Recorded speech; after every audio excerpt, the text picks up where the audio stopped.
Oh boy, here we go. Today's story is unfortunately marred by a regrettable factor that leads to it being remembered for one of its more undesirable aspects. Yes, despite the overwhelming fondness fans seem to have for this one, I just can't get over that one terrible injustice that permeates throughout its entire being. In this week's serial, the Fourth Doctor shoots a giant rat with an elephant gun. 0 out of 10 IGN, worst serial since the Daleks' master plan, where the Daleks exterminated some innocent mice for no reason. Look, as you should no doubt remember, I love rats. Rats are the best. I miss my rats. Look, here's one of them now in the thumbnail for my Smugglers review. So, I will not tolerate rat slander on this channel, and I'm pleased to hear that other people feel the same. What's that? That's not why it's poorly remembered? Well, what could I possibly be forgetting? Oh yeah! The horrendous overabundance of racism!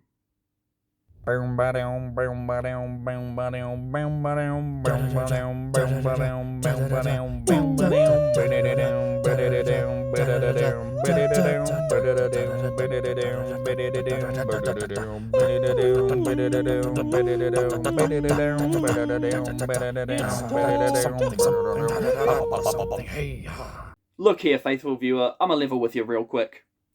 I really wasn't in the mood for classic Doctor Who this week. For context, I'm filming this in between the Star Beast and Wild Blue Yonder, even though the video is not supposed to go live until closer to the giggle. I enjoyed the Robots of Death, but this last week I had another big sad and just wanted to chill and play some video games. So for the first time in over 90 reviews, I let more than a day go by before returning to finish watching a serial that I'd previously started watching and then stopped. Normally, I might watch a couple episodes one day and a couple episodes the next, but in this case, after the first 2 episodes, it was 2 days before I got back to it. And it feels so unfair to Doctor Who fans that generally agree that this is one of the best, despite the obvious elephant in the room. But I can't lie. Sometimes I'm just not in the mood for it. Whether that's a flaw in the serial I'm reviewing or personal mood. In this case, personal mood. So forgive me if this one ends up being another The Faceless Ones situation, where I just end up missing out on enjoying an iconic classic because I just wasn't in the mood for it. And yeah, the massive amounts of racism really didn't help. With that being said, Dan, put the timestamp in the comments because the review starts here. The Talons of Weng-Chiang is the 6-part finale to the classic Season 14, which I've enjoyed a lot more overall than the fan favourite Season 13. The pronunciation of the serial has always confused me a bit before eventually getting around to watching it, especially because one of the main characters is called Mr. Chang, so I thought it was the Talons of Weng-Chiang. But no, the big bad guy is Weng-Chiang, so it's the Talons of Weng-Chiang. But he's not Weng-Chiang, he's actually Magnus Greel, but he's also voiced by the same guy who voiced Morbius in The Brain of Morbius. But alright, okay, I'm getting a bit ahead of myself here. Right, let's discuss that unavoidable elephant in the room, shall we? If you'd like to skip it for whatever reason, go to this point here. Also, put that elephant gun down, Doctor. It's not that kind of elephant. Leave the poor creature be. So, for anyone fortunate enough to not know, this serial features copious amounts of racial stereotypes, slurs, offensive representations, and just about anything you can imagine. I hate the term yellowface because it feels so wrong to say, but one of the main villains has heavy prosthetic makeup on to make him look like a caricature of a Chinese man. There's an ugly little doll feature that resembles the offensive Fu Manchu archetype. I can't be bothered going into detail explaining it here, but just believe me, it's bad. And there are so many casual remarks that are just mean. Like, sure, a lot of them are offhand comments about the Chinese, but still, it just reeks of ignorance and just has not aged well at all. Look, I know the main argument against calling this kind of thing out, okay? It was a different time, just look at it through a different lens, yada yada. It's kind of like the whole separating art from artist debate, but call me a sensitive, woke snowflake all you like, but watching this did make me incredibly uncomfortable. "But Dirvinator," I hear you say. "There have been white people playing ethnic stereotypes in classic Doctor Who before." Yes, and I'm fairly certain I called them out for it. And besides, The Crusade is so boring, I'm pretty sure I slept through it, and at the very least, the snowman has been animated to hide it. Look, when a side character casually dropped the N-word in The Celestial Toymaker, I called it out for being wrong. And I'm doing the same here, because it was wrong then, and it's wrong now. End of story. Thankfully, I'd like to believe that most viewers are mature enough to be able to acknowledge it, but be able to move past it and still enjoy the story despite it. But it's the people that feel the need to justify it, to argue with those calling it out, that gets on my nerves. Quit trying to make yourself feel better. Admit that it's bad, and then move past it to enjoy your show. But by the same token, don't be hating on people for enjoying something and pretending like it's illegal to like something that is in any way controversial or offensive.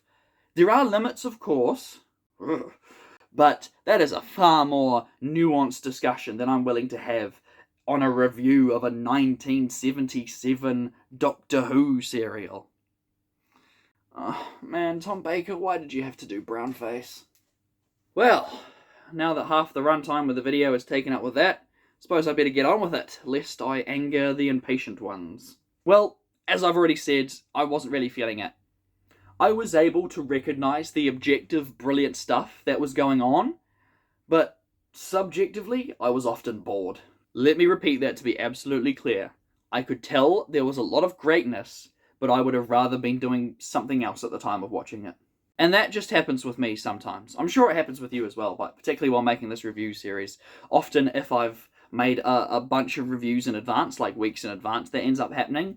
And it certainly happened here with season 14. Like, I had pretty much every serial up to this last one, like, done, made, when I was releasing the first one, The Mango of Madrigal. So I had these 5 videos done, and then for 5 weeks I was just, doing other things, watching Modern Doctor Who, playing Modern Warfare 3, and then all of a sudden, oh, it's this week, and I've got no review, and I need to review this one, and it was not fun, not a fun process. But that's beside the point, just giving you some insight into what happens, and that's often why I don't include people's comments in reviews, because, the next review was already made, like it's done weeks in advance.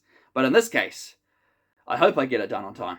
However, at the end of my viewing, after spreading it out over 3 days and a mid-episode nap, I watched my first ever Behind the Sofa special feature, and seeing all these legendary cast members and showrunner reacting to both the good and the bad, it was just so heartwarming.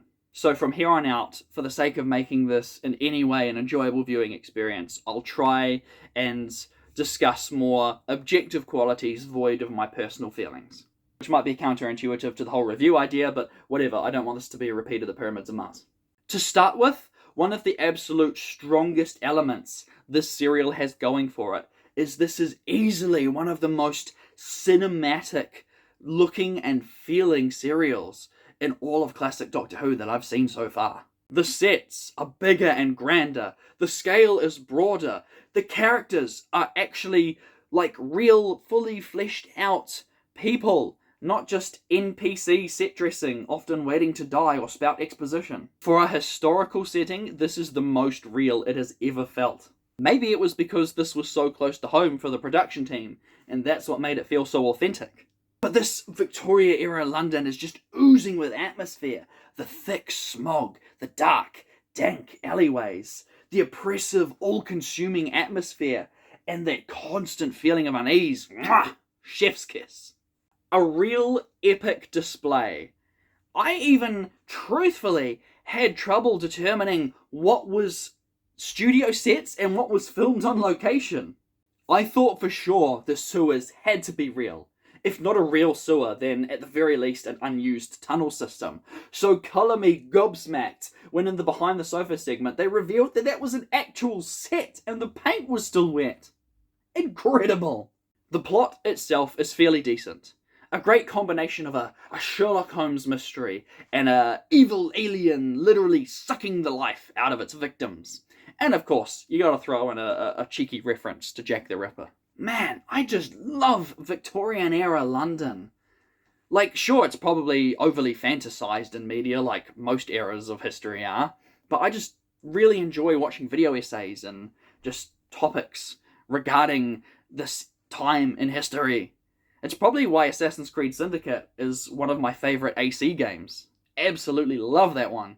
And the script fully embraces it too, with one of my new favourite interactions between Leela and the Doctor. Is this a big village? Yes. What's the name of the tribe here? Cockneys. Welcome to the Cockney tribe. Let's go watch the mighty bush. Oh, it's way too hot to be wearing a scarf indoors today. As for Leela, following up on what I mentioned last week about her character being treated as being more competent and capable by the Doctor, that does come back here. Fairly early on, the Doctor tells her to stay here where it's safe before heading off into danger. But naturally, Leela follows him, saves him from being assassinated before the following exchange takes place. I thought I told you to stay put. Yes, but he was about to kill you. Well, I suppose it was a good idea you came along then, wasn't it? Let's go. It's refreshing to see the Doctor less patronising. And refreshing to see Leela allowed some clothes on. Well, until that one scene that I didn't actually notice until Sophie Aldred pointed it out, and, let's keep this PG and move along, shall we? Leela's not the only standout. We've got plenty of lively characters to fill out the roster.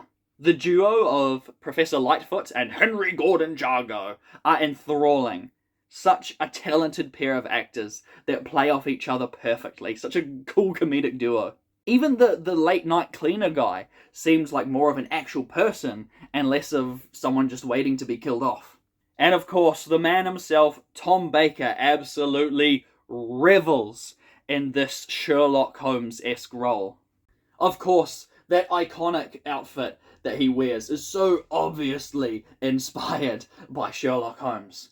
Ironic considering that he would go on to play Sherlock Holmes in an adaptation of The Hounds of Baskerville in 1982. A story I would have loved to have seen if the DVD wasn't $40. This is back in 2010, mind you, when DVDs were still between 10 and 15 bucks. What a rip-off! Oh well, maybe one day. Also, fun fact, on the day of recording this, the 1st of December 2023, the Doctor Who Lost in Time phone game app thing that I play daily just released their latest event for the weekend, and it just so happened to feature the 4th Doctor and Leela in Victorian-era London, with Madame Vastra and her wife, and the real Sherlock Holmes and Dr. Watson appearing through a void in the real world out of the pages of fiction. Now that's ironic, considering this week's review. For real, that's like a crazy coincidence, right? They know. Now, where was I? Yes, amazing characters. And of course, the main villain. Not the racist stereotype one, the alien one. While the character design is and the incredible facial makeup is wasted on one single quick camera shot, his portrayal is as evil as you'd want out of a classic Doctor Who villain of this era. And again, hearing the voice of the brain of Morbius come out of this guy is just hilarious. What? Also, for your information, his time machine runs on Sigma energy. Not Sigma, Sigma. Better get on that Sigma grindset, fam. Get all those Zygons up in your DMs. Oh yeah! Let's see, what else? Of course, the giant fluffy rat suit. I'm the giant rat that makes all of the rules. I absolutely love this ridiculous looking thing. Oh, it's funny because after a couple of episodes, I switched over to the Blu-ray because the nighttime scenes were impossibly difficult to see on the DVD, and I assumed that the new CGI special effects were switched on by default, but nope. Giant cuddly ratto. I am so glad that rat survived being shot by the Doctor, aka Mr. I don't like guns. I'm sure that rat lived a long, happy life in the London sewers, eating vegan cheese and pasta. Two things I'm sure were totally plentiful in Victorian London. Also, side note, the subtitles on the DVD don't match up to what's actually been spoken on screen. I don't know if it was just in the one scene that I had them switched on for, but if not, come on, dude. Like, get your subtitles right. That's not cool. I think that's about it. Ah, yes, of course. Following in the tradition of characters yeeting themselves through a window, this time it's Leela's turn to throw herself out a second-story window.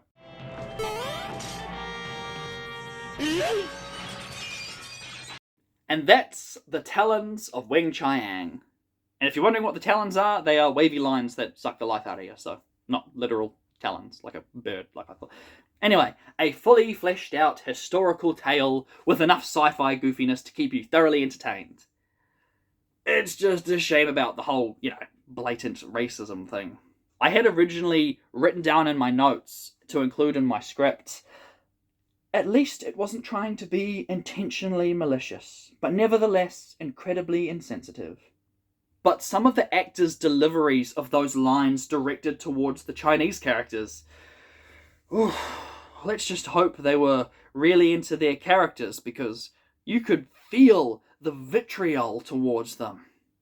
I know it would be so much clearer if I showed and gave examples, but I'm not repeating that regardless of context. Maybe the abominable snowman should just remain lost. Hello, welcome to the new ending. I've only filmed this about 4 times. Look, I'm no stranger to re-scripting or re-filming reviews. I've redone scripts several times, and I think I've even completely re-recorded a review twice, but this is the first time, I was changing the script constantly, and I recorded this. This is my 3rd attempt, and it's just, the topics were too nuanced that I felt no matter what I said and how I went about it, I was missing something or wasn't making myself clear. And in the end, I was just arguing with myself, basically. I was coming up with straw man arguments when really I should just say what I wanted to say. And then all of this for a serial that at the time I just wasn't interested in. So it took a lot out of me. I think I might take a little break before season 15. We'll see, because this is the first review of the year where I missed my self-imposed weekly Friday deadline. So I don't know if this is even going to come out before or after the giggle. We shall see. Either way, thank you very much for watching, and eventually, see you in season 15.